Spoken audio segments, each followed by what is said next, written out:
ని యూజ్ చేసి వీళ్ళని మభ్యపెట్టే ప్రయత్నం చేస్తున్నారు అంటూ పబ్లిక్ ప్రాసిక్యూటర్ జడ్జి ముందు మాట్లాడిన మాటలు ఇవి.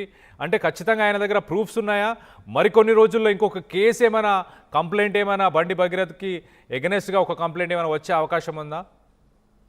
ఎస్ ఎగ్జాక్ట్లీ కళ్యాణ్, కేసు ప్రకారం పోక్సో కేసు భగీరథ్ కేసులో విసిపోయే నిజాలు అయితే రోజు ఒక అంశం బయటకైతే రాబోతా ఉంది. నిన్న ఏకంగా సుమారుగా 9 గంటల 10 నిమిషాలకు స్టార్ట్ అయిన ఆర్గ్యుమెంట్ సుమారుగా 11:30 దాకా కూడా ఈ సుమారుగా 2 గంటల 40 నిమిషాలకు పైగా వాదోపవాదాలు వినిపించడం జరిగింది.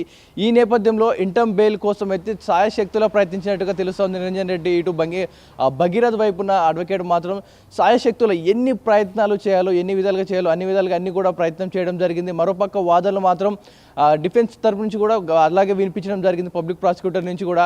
సో ఈ విధంగా చూసుకున్నా కూడా ఇప్పుడు ఈ సిచ్యువేషన్ బేస్ చేసుకొని వెకేషన్ కోర్టులో ఇప్పుడు బెయిల్ అయితే మంజూరు చేయలేము, పోలీసు వారి పని వారు చేసుకుంటారు. ఈ కేసుని తదుపరి వెకేషన్ కోర్టులో ఏదైతే సుమారుగా ఈ గురువారానికి మళ్ళీ హియరింగ్ వచ్చేటట్టు కనిపిస్తుంది. గురువారానికి అయితే వాయిదా వేయడం జరిగింది. మరి ఈ గ్యాప్లో ఏం జరగబోతుంది అనే విషయం ఒక విస్తుపోయే నిజాలు అయితే బయటకు వచ్చే అవకాశం తెలుస్తూ ఉంది. ఇటు విక్టిమ్ ఎవరైతే తరపు మాట్లాడుతున్న అడ్వకేట్ మాత్రం స్పష్టంగా కొన్ని ఆదేశాలను అయితే బయట పెట్టడం జరిగింది. ఎందుకంటే ఇంటర్మ్ బెయిల్ కోసం ఇలాంటి విషయంలో కేసులు ఇంకా ఉన్నాయి, అవి కూడా ముందుకు రాబోతూ ఉన్నాయంటూ కూడా ఆర్గ్యుమెంట్ ముందుకు తీసుకురావడం జరిగింది. ఏ పాయింట్లు తీసుకొచ్చారంటే ఇటు భగీరథ్ వైపు, ఇటు నిరంజన్ రెడ్డి అడ్వకేట్ కొన్ని వాదనలు అయితే వినిపించడం జరిగింది. గతంలో పురాణాల నుంచి మొదలు పెడితే ఇటు 12 సంవత్సరాలనే అమ్మాయిలకు పెళ్లి చేసేవారు, గతంలో అప్పట్లో చైల్డ్ మ్యారేజ్ జరిగాయి, ఆ తర్వాత ఇవన్నీ కూడా సడలించుకుంటూ వచ్చారు. సో ఇక్కడ కూడా అమ్మాయి ఇష్టపూర్వకంగా వెళ్ళింది, ఇలాంటి ఆర్గ్యుమెంట్స్ అన్ని కూడా వినిపించడం జరిగింది. దాంతోపాటు ఇటు దేశంలో జరిగిన అన్ని కోర్టు కేసులు ఏవైతే పోక్సో కేసులు ఉంటాయో అన్నిటినీ ఆధారంగా సుమారుగా 20కి పైగా కేసులని ఆధారంగా తీసుకొని ఈ కేసులో ఇలా జరిగింది, ఈ కేసులో ఇలా జరిగింది, సో వీటన్నిటిని పరిగణలో తీసుకొని మీరు ఇంటర్మ్ బెయిల్ అయితే మంజూరు చేయాల్సి ఉంటుంది మై లార్డ్ అంటూ కూడా అన్ని కోణాల్లో ప్రయత్నం చేసినప్పుడు ఇక లాస్ట్ పాయింట్గా ఇటు ఏదైతే విక్టిమ్ తరపున అడ్వకేట్ మాత్రం ఇటు దీన్ని అంశాన్ని అయితే బయటకు తీసుకురావడం జరిగింది. మాకు కొంచెం అతను విక్టిమ్కి కనుక మీకు ఇంటర్మ్ బెయిల్ కనుక ఇస్తే అతను కేసుని మిస్లీడ్ చేసే ప్రయత్నం ఉంటుంది, ఇక్కడ నుంచి పారిపోయే అవకాశం ఉంటుంది.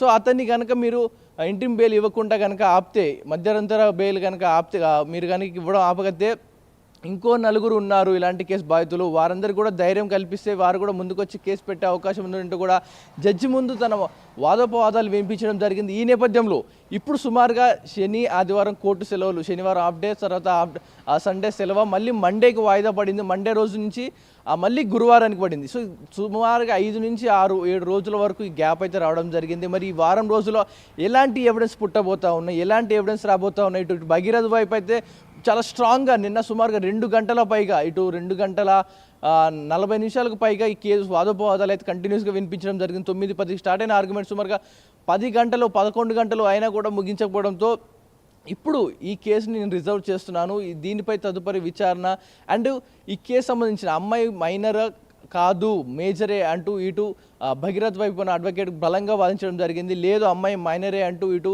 విక్టిమ్ తరపున లాయర్ వాదించడం జరిగింది. ఈ రెండు ఇటు బర్త్ సర్టిఫికేట్లో డేట్ ఆఫ్ బర్త్ కావచ్చు, ఇటు జిహెచ్ఎంసీ ఇచ్చిన సర్టిఫికేట్లు, అదేవిధంగా స్కూల్ సర్టిఫికేట్స్ అన్నీ కూడా జడ్జి ముందు పెట్టడం జరిగింది. అందులో ఒక్క రెండిట్లలో ఇటు స్కూల్కి సంబంధించి ఇటు మరొక డేట్ ఆఫ్ బర్త్ విషయంలో కొంచెం తేదీలు అటు ఇటుగా ఉండడం జరిగింది. వీటిని పరిగణలోకి తీసుకోవాలంటూ కూడా జడ్జి ముందు పెట్టడం జరిగింది. అదేవిధంగా గతంలో అమ్మాయి ఏదైతే ఒక కార్ ఇన్సిడెంట్ ఏదైతే ఉందో దాంట్లో అమ్మాయి వయసు అప్పటికి 2001లోనే సుమారుగా అమ్మాయి వయసు 15 సంవత్సరాలుగా చూపించారు. ఇప్పటికైతే చూసుకుంటే 20 సంవత్సరాలు ఉంటుంది.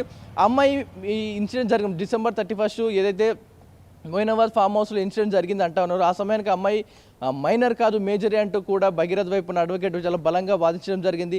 సో ఇన్ని ఆధారాలు, ఇన్ని ఎవిడెన్స్ ప్రకారం తర్వాత చూసుకున్నా కూడా జడ్జి అమ్మాయి మైనరే అంటూ డిక్లేర్ చేయడం జరిగింది. కానీ ఇప్పుడు ముందస్తు బెయిల్ ఏదైతే మీరు కోరుతా ఉన్నారో దీన్ని మాత్రం ఇప్పుడు ఇవ్వలేము, ఎందుకంటే దీని పూర్వపతి ఎన్నో కేసెస్లో ఇచ్చిన సందర్భాలు వేరు, ఈ సందర్భం వేరు, అన్నిటిని దీన్ని ముడిగట్టద్దు అంటూ కూడా వాదోపవాదాలు వినిపించడం జరిగింది. దాంతోపాటు మరోపక్క బండి సంజయ్ ఏదైతే ఉన్నారో ఆయన కేసు ఇది అంటూ కూడా కొంచెం మాట్లాడడం జరిగింది, ఒక సెలబ్రిటీ కేసు అన్నట్టుగా మాట్లాడింది. కానీ జడ్జి మాత్రం ఇది సెలబ్రిటీ కేసు కాదు, అందరూ సమానమే, కోర్టు దృష్టిలో ఎవరైనా ఒకటే, అందరినీ ఒకేలాగా విచారిస్తామంటూ కూడా మాట్లాడడం జరిగింది. మరి ఈ విషయంలో ఇటు పోక్సో కేసు నిన్న ఏదైతే జరిగిందో అమ్మాయిపై నిన్న పేట్ బషీర్బాగ్ పోలీస్ స్టేషన్లో పోక్సో కేసు నమోదైన కాంచి అమ్మాయి విషయాలన్నీ కూడా కొన్ని social media accounts Facebook, Instagram కావచ్చు వాటిలో సర్క్యులేట్ అవుతున్న నేపథ్యంలో చైల్డ్ వెల్ఫేర్ అసోసియేషన్ కూడా దీనిపై కేసు ఎఫ్ఐఆర్ నమోదు చేయడం జరిగింది.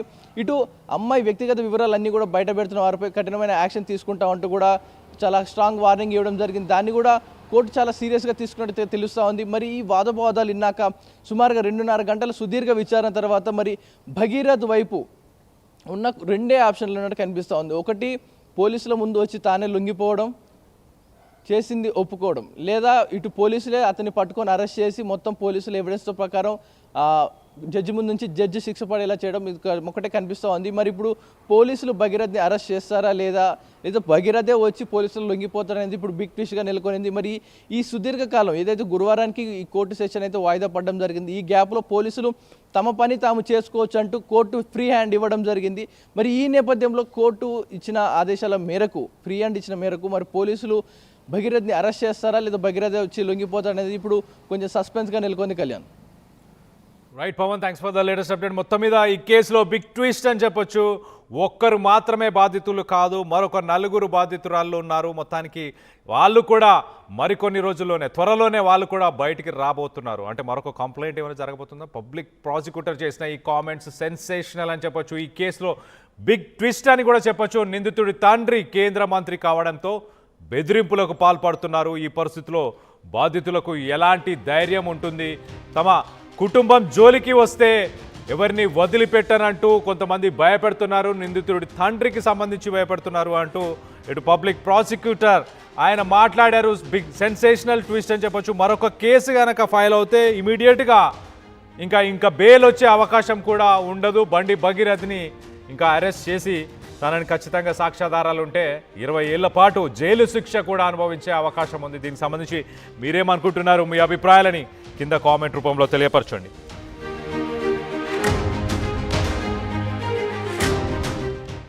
న్యూస్ చూస్తున్నాము. బండి భగీరథ్ కేసులో మరొక బిగ్ ట్విస్ట్. కోర్టులో పబ్లిక్ ప్రాసిక్యూటర్ కీలక వాదనలు చేశారు. ప్రస్తుతం బాధితురాలు ఒక్కరే కాదు, ఇలాంటి వారు మరో 4 ఉన్నారు. బండి భగీరథ్ చేతిలో ఇలా మోసపోయిన 4 అమ్మాయిలు ఉన్నారంటూ పబ్లిక్ ప్రాసిక్యూటర్ సెన్సేషనల్ కామెంట్స్ చేశారు. వాళ్ళు కూడా త్వరలోనే బయటికి వస్తారు అంటూ పబ్లిక్ ప్రాసిక్యూటర్ చెప్పుకొచ్చారు. అంటే పబ్లిక్ ప్రాసిక్యూటర్ దగ్గర ఏమైనా ప్రూఫ్స్ ఉన్నాయా? ఆ బాధితులు ఆల్రెడీ పబ్లిక్ ప్రాసిక్యూటర్ని అప్రోచ్ అయ్యారా? సెన్సేషనల్ కామెంట్స్ అనొచ్చు. మరొక 2, 3, 4 ఉన్నారంటున్నారు. దాంట్లో ఒక్కరిద్దరు కూడా ఒక్క కేసు ఫైల్ చేసిన చాలా తీవ్రమైన పరిణామాలు ఎదుర్కోబోతున్నాడు బండి భగీరథ్. సాక్ష్యాధారాలు ఒకవేళ ఉంటే ఈ కేసుకి ఇంకా బలం చేకూరుతుంది.